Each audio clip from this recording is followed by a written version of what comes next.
सभी प्रेम से बोलो भगवान विष्णु की जय। प्रिय श्रोताओं, आप सभी का हमारे YouTube चैनल त्योहार गाइड पर स्वागत है। प्रिय श्रोताओं, आप सभी को शरद पूर्णिमा की ढेरों शुभकामनाएं। शरद पूर्णिमा की पूजा माता लक्ष्मी, भगवान श्री कृष्ण और चंद्रदेव की कृपा पाने के लिए की जाती है। पूजा से धन, स्वास्थ्य, सुख, समृद्धि और भक्ति प्राप्त होती है। कथा सुनने से मनुष्य का आध्यात्मिक उत्थान और पुण्य लाभ होता है। इसलिए इस दिन पूजा व व्रत करना चाहिए और कथा अवश्य सुननी चाहिए। शास्त्रों में कहा गया है कि जो भक्त कथा को श्रद्धा से सुनता है उसे वही फल मिलता है जो कठिन पूजा पाठ, व्रत और उपवास से मिलता है। तो आओ साथियों, कथा को मन से सुने। यह केवल सुनना नहीं है, यह तो एक जीवंत आध्यात्मिक अनुभव है। अब प्रारंभ करते हैं शरद पूर्णिमा व्रत की यह दिव्य कथा। बहुत समय पहले की बात है। एक ऐसे घर की जहाँ की छतें भले ही खपैल की थी, लेकिन उस घर का आंगन श्रद्धा और प्रेम की मजबूत नींवों पर टिका था। उस घर में रहते थे बाबा धीरजलाल। धीरजलाल नाम ही नहीं, उनका व्यक्तित्व भी धैर्य और लालित्य का संगम था। और थी उनकी बिटिया श्रेया। श्रेया जिसकी दुनिया शुरू भी बाबा से होती थी और खत्म भी बाबा पर। हर साल का इंतजार होता था शरद पूर्णिमा का, वह रात जब प्रकृति अपनी समस्त सुंदरता को चरम पर पहुंचा देती है और चंद्रमा 16 कलाओं से परिपूर्ण होकर धरती पर अमृत की वर्षा करता है। बाबा धीरजलाल के लिए यह महज एक त्योहार नहीं था, यह जीवन का सार था। आंगन को गाय के गोबर से लेप कर शुद्ध किया जाता था। माँ सुमित्रा देवी रसोई में जुट जाती थी। दूध धीरे धीरे आंच पर चढ़ाया जाता था। उसमें केसर के चंद रेशे, इलायची का पाउडर और सूखे मेवों का मिश्रण पड़ता था। यह दूध घंटों उबलता, गाढ़ा होता जाता और जब तैयार होता तो उसे खीर नहीं अमृत कहा जाता था। फिर आता था सबसे पवित्र क्षण, एक सुंदर कलात्मक पीतल का कलश जिसे बाबा ने वर्षों पहले अपनी दादी से पाया था। उसमें यह गाढ़ा पदार्थ भरा जाता था। बिटिया, बाबा आवाज लगाते, जल्दी आ, आज श्री हरि पधारेंगे। श्रेया भागती हुई आती।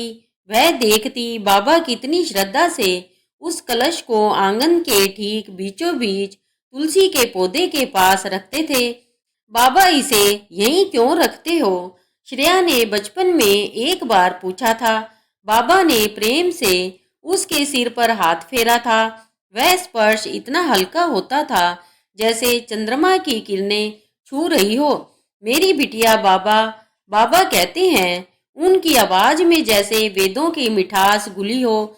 आज की रात साक्षात लक्ष्मी मैया और श्री हरि विष्णु इस धरती पर उतरते हैं।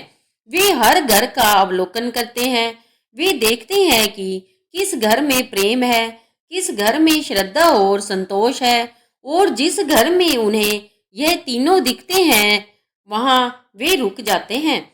श्रेया आंखें बड़ी कर कर सुनती और यह दूध का कलश बाबा की आंखों में एक दिव्य चमक आ जाती। यह दूध का कलश, इसे आज रात चांदनी में रहने देंगे। मैया लक्ष्मी इस कलश को अपनी दिव्य ऊर्जा से भर देगी। इस दूध को पीने से साल भर आरोग्य मिलेगा। और सुनो बिटिया, सबसे जरूरी बात, बाबा झुककर फुसफुसाते, जिस घर में प्रेम व श्रद्धा हो वहां सुख समृद्धि रुकती नहीं। श्रेया उस रात नींद में भी चांदनी की शीतलता महसूस करती। सुबह होते ही वह सबसे पहले कलश के पास जाती। बाबा स्वयं चम्मच से एक बूंद दूध उसे चखाते। वह स्वाद, वह पवित्रता श्रेया की आत्मा में उतर जाती थी। वर्ष गुजरते गए, श्रेया बड़ी होती गई, लेकिन यह परंपरा उसके जीवन की धुरी रही। यह महज एक रस्म नहीं थी, यह बाबा का प्रेम, उनकी शिक्षा थी। यह विश्वास था कि चाहे दुनिया में कुछ भी हो जाए, यदि तुम अपने मन को शुद्ध रखोगे तो दिव्यत्व तुम्हारे आंगन में स्वयं उतर जाएगा। फिर वह वर्ष आया जिसने उस घर की सारी रोशनी फीकी कर दी। शरद पूर्णिमा आने में अभी 10 दिन बाकी थे और बाबा धीरज लाल अचानक बिस्तर पकड़ लिए थे। पहले खांसी आई, फिर बुखार ने उन्हें जकड़ लिया और अब तो वे इतने कमजोर हो गए थे कि खाट से उठ भी नहीं पाते थे। घर में सन्नाटा था। माँ सुमित्रा पूजा पाठ में लगी थी। उनके चेहरे पर चिंता की गहरी लकीरें थी। मंत्रों की आवाज अब पहले जैसी शांत और आत्मविश्वास भरी नहीं थी। उसमें एक डर, एक प्रार्थना का क्रंदन छिपा था। श्रेया अब जवान हो चुकी थी, पर बाबा के सामने वह आज भी वही छोटी बिटिया थी। वह बाबा के पास बैठी रहती, उनका हाथ थामे रहती, वह हाथ जो हर साल कलश को रखने से पहले इतने प्रेम से उसके सिर पर फेरा जाता था, आज ताप से तप रहा था। बाबा, आपको कैसा लग रहा है? श्रेया धीरे से पूछती। बाबा बस होले से मुस्कुरा पाते। उनकी आंखें अब उस चांदनी जैसी पवित्र पर थकी हुई थी। इस बार शरद पूर्णिमा आ गई।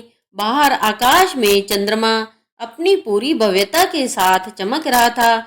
शायद इतना स्वच्छ और उज्जवल चंद्रमा पहले कभी नहीं निकला था। लेकिन घर के भीतर अंधेरा था। माँ ने इस बार खीर बनाने की हिम्मत नहीं की थी। उन्हें डर था कि कहीं बाबा की आखिरी रात ना हो। उन्होंने बस सादा दूध गर्म किया, शायद रस्म पूरी करने के लिए। माँ श्रेया ने डबडबाई आंखों से कहा, कलश कलश नहीं रखेंगे। माँ सुमित्रा की आंखें भर आई। क्या फायदा बेटी, घर में सुख नहीं, शांति नहीं। आज तो बस यही लग रहा है कि कहीं लक्ष्मी मैया के बजाय यमराज घर के द्वार पर ना खड़े हों।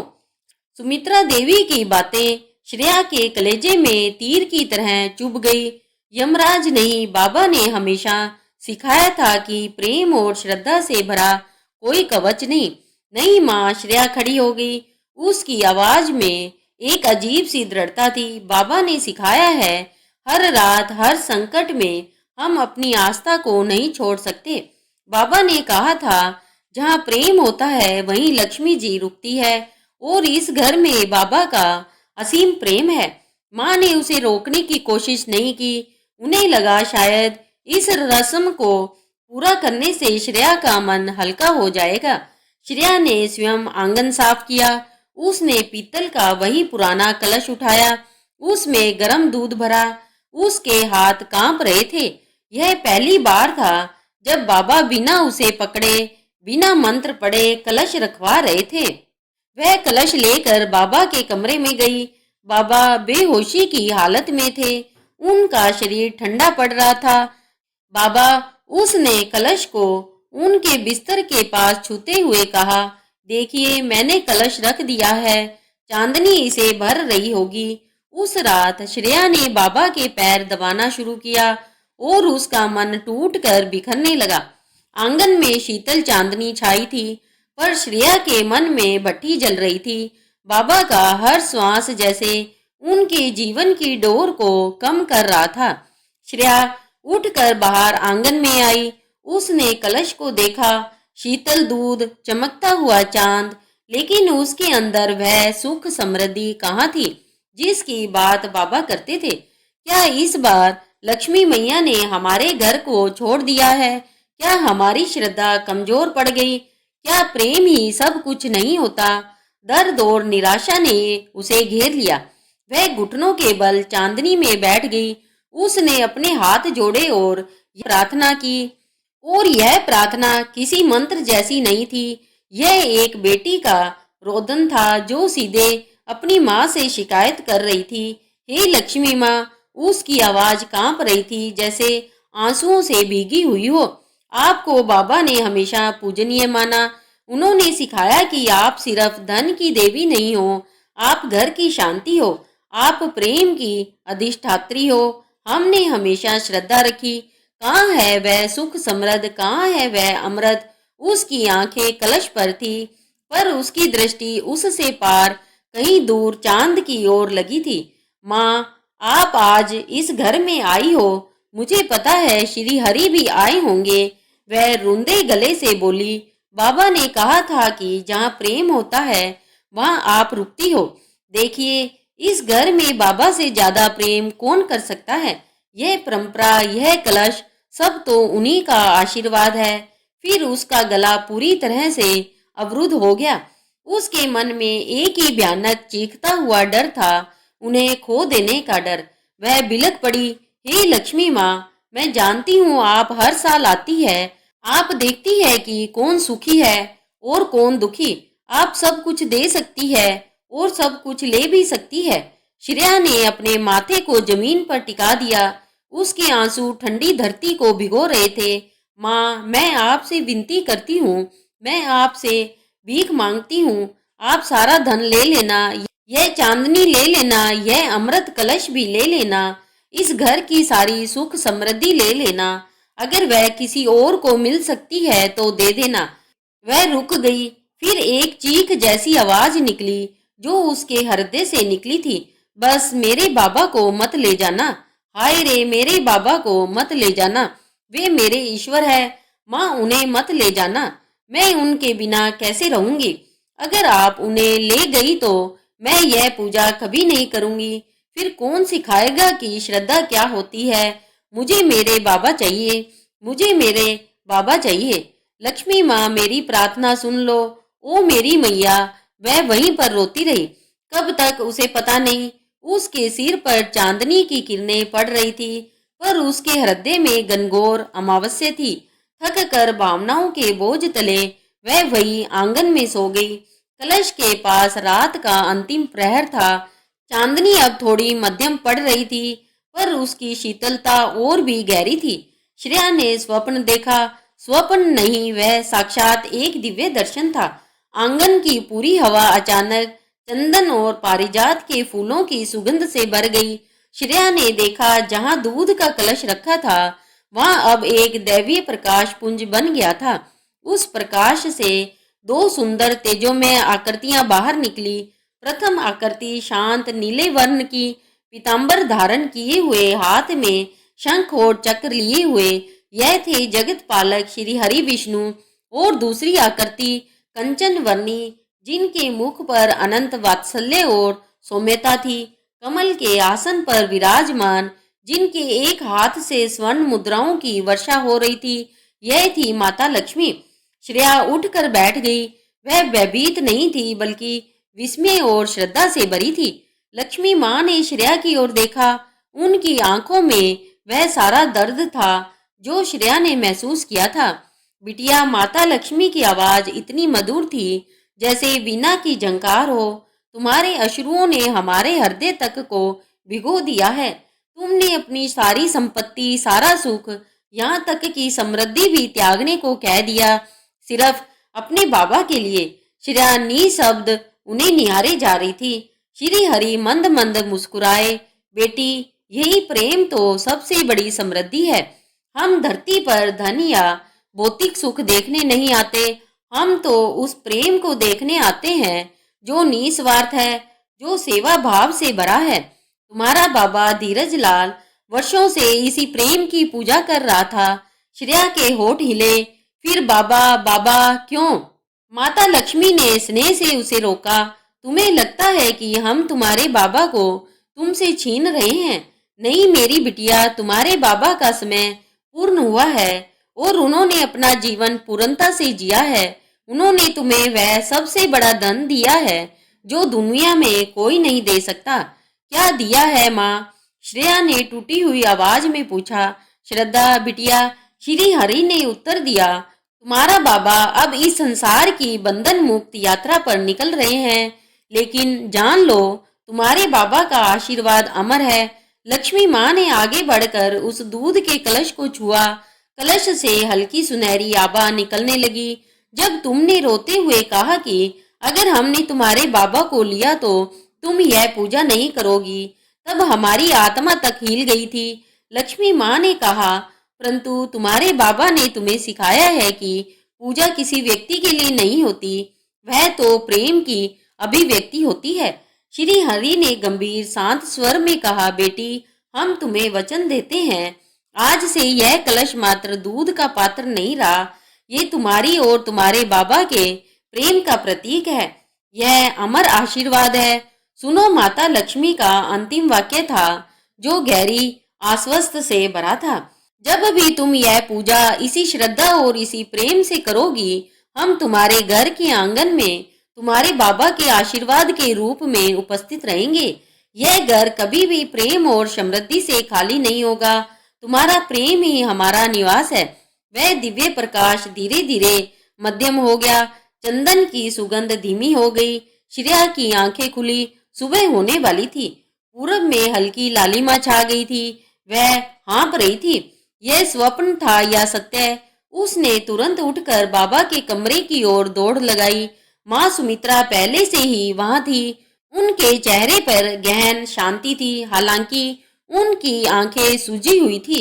श्रेया ने देखा, बाबा धीरज लाल का शरीर अब शांत था। उनके चेहरे पर वही दिव्य मुस्कान थी जो वह हर शरद पूर्णिमा को कलश रखते समय धारण करते थे। बाबा अब इस नश्वर संसार से मुक्त हो चुके थे। श्रेया को रोना नहीं आया। उसे लगा जैसे बाबा अपने ही कहे शब्दों को सत्य कर गए हैं। अब वह बंधन मुक्त हो गए हैं। श्रेया ने माँ को कसकर गले लगा लिया। माँ, बाबा गए नहीं हैं, वे अमर हो गए हैं। माँ सुमित्रा ने आश्चर्य से देखा। श्रेया ने आंगन में जाकर कलश उठाया। दूध ठंडा और गाढ़ा हो चुका था। वह पवित्र अमृत जो अब बाबा का आशीर्वाद बन चुका था। माँ, प्रसाद लो। बाबा ने कहा, जहाँ प्रेम है वहाँ सुख समृद्धि रुकती नहीं। वर्ष गुजर गए। 10 वर्ष, 20 वर्ष। शरद पूर्णिमा फिर आई और फिर आई। श्रेया अब घर की मुखिया थी। वह अब स्वयं एक माँ थी। उसके बच्चे बड़े हो रहे थे। हर साल शरद पूर्णिमा की रात श्रेया ठीक उसी श्रद्धा और प्रेम से पूजा की तैयारी करती जैसे बाबा ने सिखाया था। आज भी वह पीतल का कलश आंगन में रखा है। उसके आंगन में अब टाइल्स लग चुके हैं, पर उस जगह जहाँ बाबा कलश रखते थे वहाँ आज भी वह तुलसी का पौधा और मिट्टी का चौका है। श्रेया ने अपनी बेटी को बुलाया। उसका नाम भी बाबा ने बचपन में ही सुझाया था, श्रद्धा। श्रद्धा ने खीर के कलश को देखा। उसकी आंखों में वही मासूमियत थी जो कभी श्रेया की आंखों में होती थी। माँ, आज की रात क्या खास है? श्रद्धा ने पूछा। श्रेया मुस्कुराई। उसके चेहरे पर हल्की झुर्रियां थी, पर उसकी आंखों की चमक वैसी ही थी जैसी उस रात थी जब लक्ष्मी माँ ने उसे दर्शन दिए थे। श्रेया ने अपनी बेटी का हाथ पकड़ा और उसे लेकर उसी जगह बैठी जहाँ वह वर्षों पहले रोई थी। बिटिया, श्रेया की आवाज में बाबा की मिठास और माँ का स्नेह घुला हुआ था। आज की रात आकाश से अमृत बरसता है, पर यह अमृत सिर्फ चांदनी में नहीं होता। उसने अपनी आंखें बंद की। उसे आज भी वह स्वप्न याद था। उस रात का दर्द याद था और सबसे ज्यादा याद था बाबा का अविचल प्रेम। आज की रात हमारे बाबा का आशीर्वाद साक्षात श्री हरि और माता लक्ष्मी के रूप में हमारे घर में उतरता है।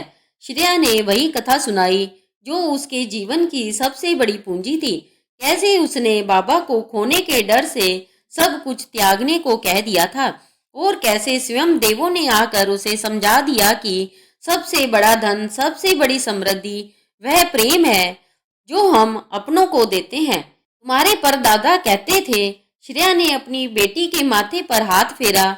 जिस घर में प्रेम व श्रद्धा हो वहां सुख समृद्धि रुकती नहीं। श्रद्धा ने कलश को देखा। उसे दूध की शीतलता में उस रात की चांदनी और अपने परदादा का शांत प्रेम भरा मुख दिखाई दिया।